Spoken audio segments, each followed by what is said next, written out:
ननकाना साहब में पंजाब भर की तरह जिला पुलिस ननकाना का anti women harassment and violence cell औरतों को तहफ़्फ़ुज़ फराहम करने में मसरूफ़ अमल। DPO Nankana captain retired Mansoor Aman की हदायत पर खवातीन के तहफ़्फ़ुज़ और इंसाफ की फराहमी का सफ़र जारी। District incharge anti women and harassment and violence cell sub inspector Shazi Asif और थाना जात में तैनात victim support officer lady police हरासगी का शिकार होने वाली खवातीन के तहफ़्फ़ुज़ और खिदमत में दिन रात कोशां हैं।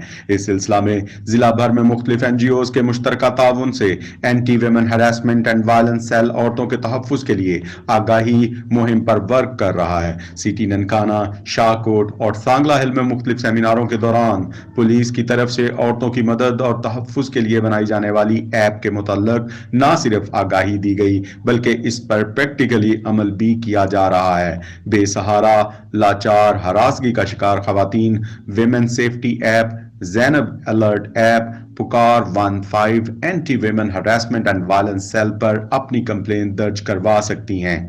मुख्तलिफ सेमिनारों में औरतों को सोशल मीडिया के महफूज इस्तेमाल और दीगर पॉलिसिंग के मुतल्लिक भी आगाही दी जा रही है।